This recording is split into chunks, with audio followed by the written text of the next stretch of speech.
पर हमसे क्या कहा जा रहा है, a vessel is in the form of a hollow hemisphere mounted by a hollow cylinder. पहले इतना क्वेश्चन समझते हैं कि क्या कहा जा रहा है। यहाँ पर बोला जा रहा है कि एक होलो हेमिस्फीयर है, तो यहाँ पर मैंने एक होलो हेमिस्फीयर बना दिया है जैसा कि यहाँ पर बना हुआ है। अब इस होलो हेमिस्फीयर के ऊपर एक हमारा होलो सिलेंडर है जैसे कि यहाँ पर मैंने फिगर के अंदर बनाया हुआ है। अब आगे क्या कहा जा रहा है, the diameter of hemisphere is 14 centimetre.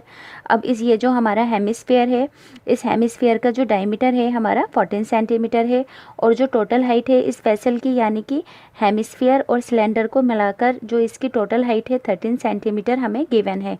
तो हमें यहाँ पर फाइंड करना है inner surface area of the vessel, यानी कि वेसल का इनर सरफेस एरिया हमें फाइंड करना है।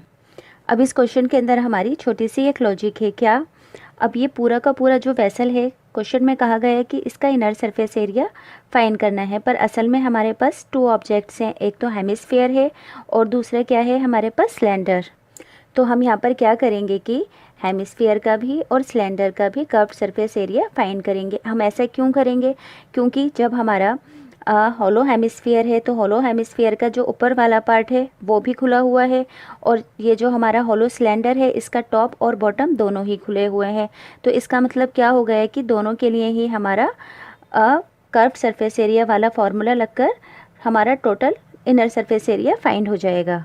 अब हमें एक बात और ध्यान रखनी है कि सिलेंडर का कर्व्ड सरफेस एरिया का फॉर्मूला क्या होता है हमारा 2πr और h।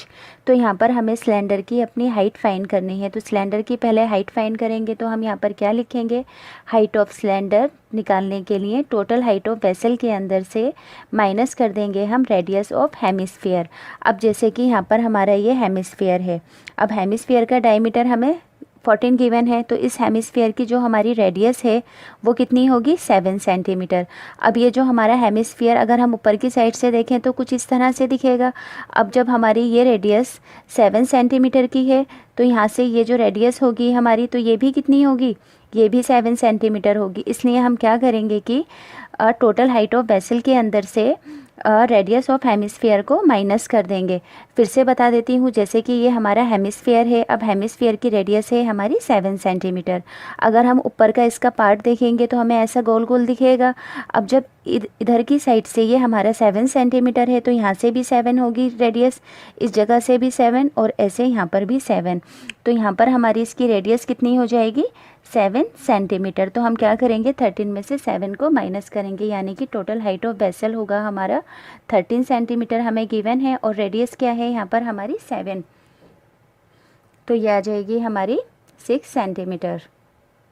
अब हमें क्या फाइंड करना है, अपना inner surface area. Inner surface area मतलब कि सिलेंडर और हेमिस्फीयर का टोटल जितना भी हमारा एरिया है हमें वो फाइंड करना है। तो मैंने अभी बताया था कि यहाँ पर हमारे 2 ऑब्जेक्ट्स हैं, एक है हेमिस्फीयर और एक है सिलेंडर, और दोनों ही होलो हैं, तो दोनों के लिए ही हमारा कर्व्ड सरफेस एरिया प्लस होगा। तो हम यहाँ पर लिखेंगे curved surface area of cylinder plus करेंगे किसमें, curved surface area of hemisphere. तो सिलेंडर का कर्व्ड सरफेस एरिया का फार्मूला अभी मैंने बताया था 2πrh, प्लस के अंदर curved surface area of hemisphere का फार्मूला क्या होता है हमारा 2πr²। अब यहाँ पर हम 2πr और 2πr 2 टाइम्स है, तो 2πr को हम यहाँ पर अपना कॉमन लेंगे। अब बचेगा क्या हमारे पास, एक बार h और एक बार r। तो अपनी वैल्यूज़ को पुट करेंगे, 2 एज इट इज़, पाई की जगह पर 22/7, रेडियस है यहाँ पर हमारी 7, और हाइट अभी हमने फाइंड की थी अपनी 6, प्लस के अंदर रेडियस आई हमारी 7। तो यहाँ पर हमारा 7 से 7 कैंसिल आउट, 2 को 22 से किया तो मल्टीप्लाई 44, इनटू के अंदर अब बचा क्या हमारे पास, क्योंकि ब्रैकेट था, ब्रैकेट के बाद आता, ब्रैकेट का मतलब हमारा इनटू होता है, और 6 और 7 इनटू प्लस होकर आए हमारे 13। अब इन दोनों को मल्टीप्लाई करेंगे तो आएगा हमारा 572 सेंटीमीटर। बात की जा रही थी एरिया की, तो एरिया के लिए हमेशा हम स्क्वायर लगाते हैं। तो यहाँ पर हमारा ऑल ओवर वेसल का इनर सरफेस एरिया फाइंड हो गया है।